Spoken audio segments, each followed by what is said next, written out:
Good evening and welcome back to Bald Feather Bets, guys.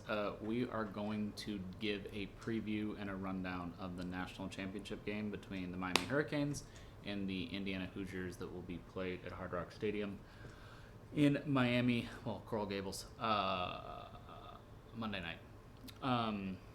Outside of that, gave our divisional round preview video yesterday, so go check that out if you haven't.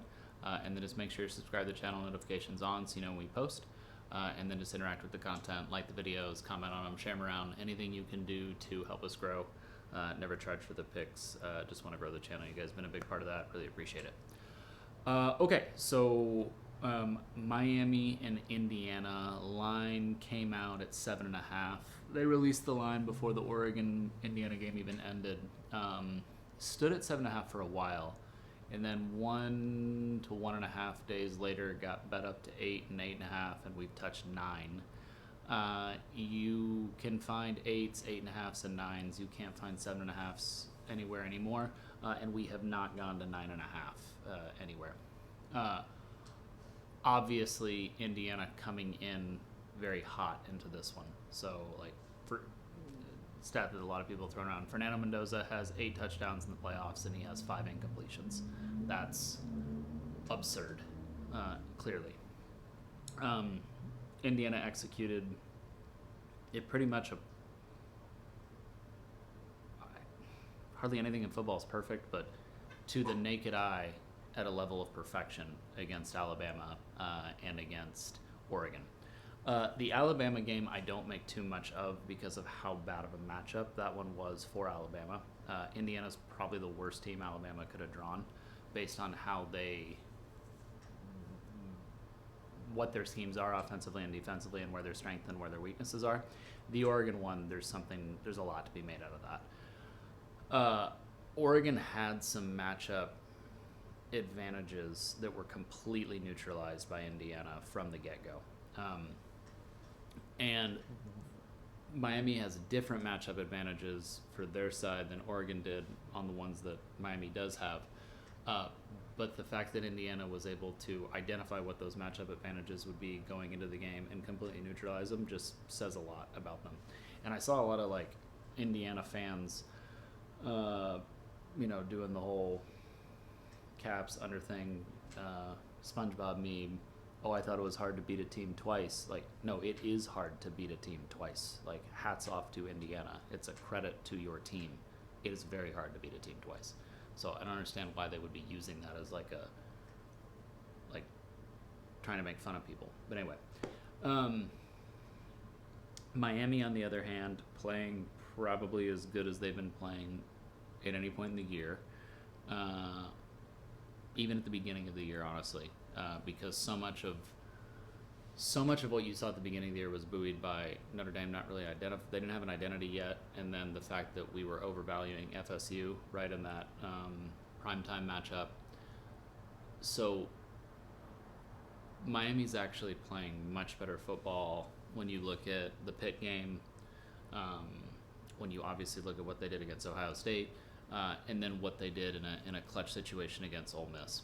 So this game is going to come down to a lot. The game is very much so going to be decided when Indiana has the ball. We're going to talk about when Miami has the ball. We'll start with when Miami has the ball. We'll get that out of the way.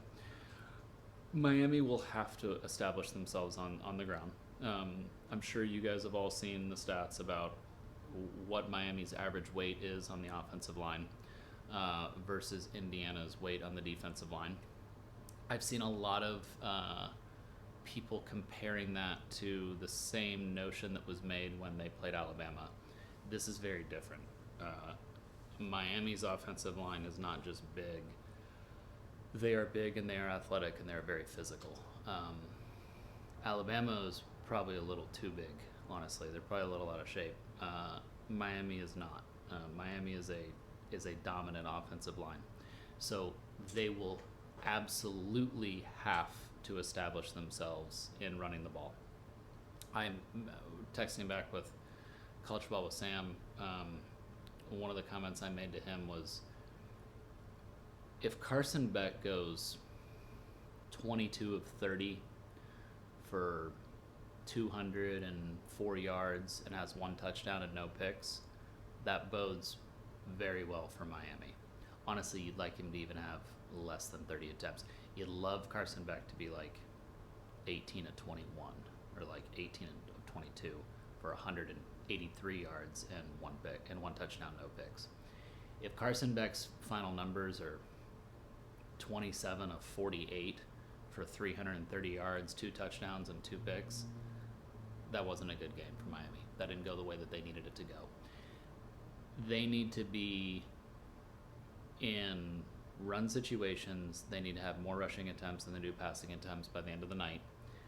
And they need Carson Beck to be operating from play action often. And they need Carson Beck to be throwing into screens that Miami executes very well often. The other thing that Miami's going to have to do when they have the ball is they will have to limit the unforced errors. They will have to limit the false starts. They'll have to limit the illegal motions.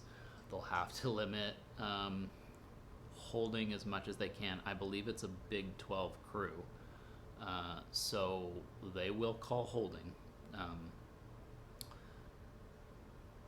And they're going to have to be physical on the outside in the blocking game when they have outside runs. Don't make no mistake. Miami's not a zone blocking scheme. They're a power blocking scheme, but they do run outside. And I think you guys have seen like how well Malachi Toney blocks on the outside. They're going to need that across the board. It sounds cliche. It's been overused, but it is so true. Indiana is the most sound, disciplined team that you will see in several years in college football. Probably since the peak Saban days in the 2010s at Alabama, that we haven't had a team this disciplined. I remember in 2011 when Alabama beat LSU 21-0 in the national title, and they hadn't had a penalty all game, and there was like 3 minutes left in the fourth quarter, and they got a false start around midfield, and Saban absolutely lost his mind. This Indiana team reminds me, they don't have near the talent of that 2012 Alabama. They don't have near the talent of any of those loaded rosters from the 2010s. But the discipline of them is just as good, and none of the teams they're playing are even as good as probably like the third best team was in those 2010 years, because college football is completely different now in terms of roster building and how talented rosters are. We'll talk about that this offseason when we talk about college football and just the landscape and what it means for futures and betting moving forward. But in terms of a discipline factor, you're going to be hard-pressed to find anyone else that you would say is significantly better than them in the past, this century, since the year 2000. So when Indiana has the ball, this is really what the game is going to come down to.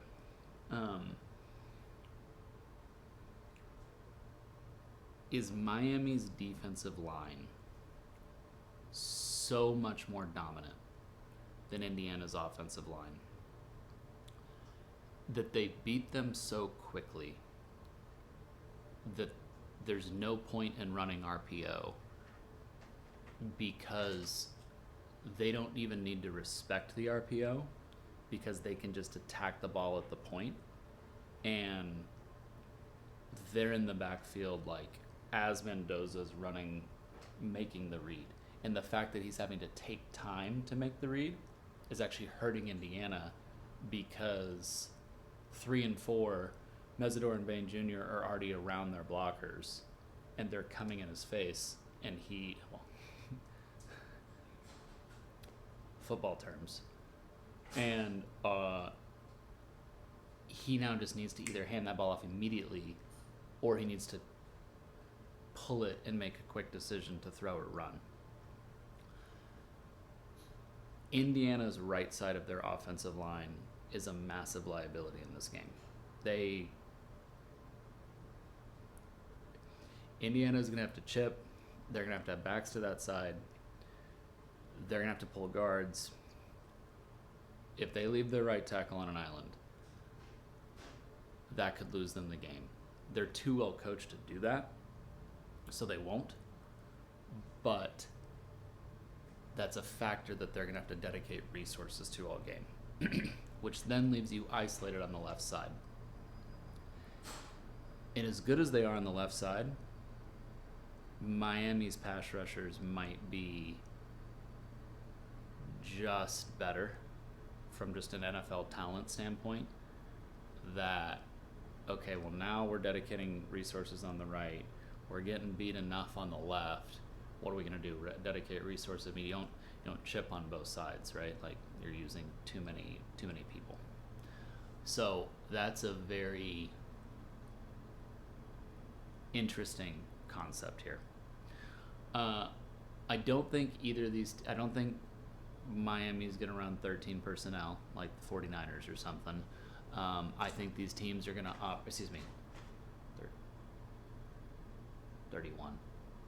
13. They're not going to run 3 tight ends and 1 back. It's been a long day.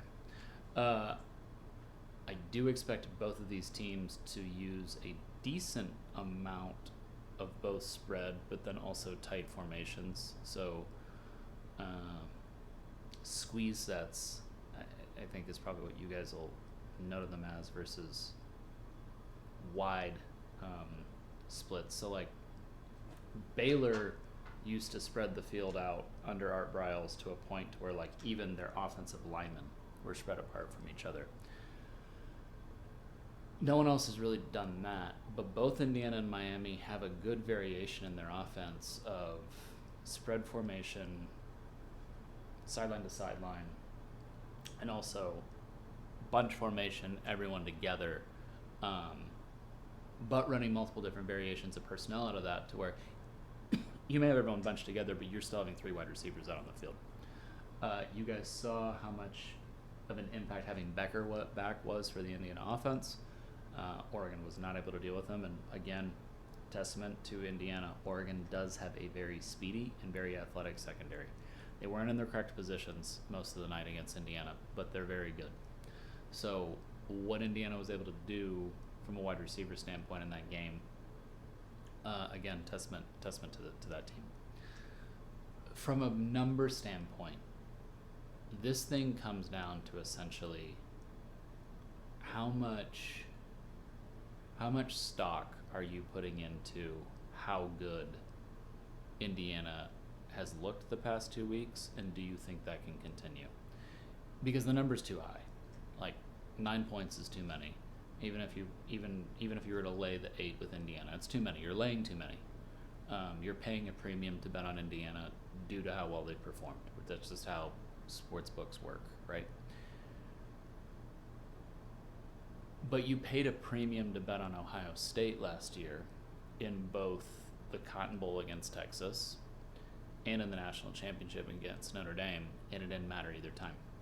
It almost mattered against Texas, and you could say it almost mattered against Notre Dame, but not really. That game never really had a feel of like, I know Notre Dame got close, but it just wasn't the same. The Texas one was truly, first and goal at the 1 yard line that you almost lost that one if you had Ohio State minus the points. At one point in the fourth quarter, Notre Dame was covering against Ohio State, but they didn't really have a chance. Again, I come back to the 2019 LSU example, and I'm not saying that, for the love of God, I'm not saying that Indiana's 2019 LSU. We could have another video someday about how much that conversation angers me when fan bases try to compare themselves to 2019 LSU. But anyway,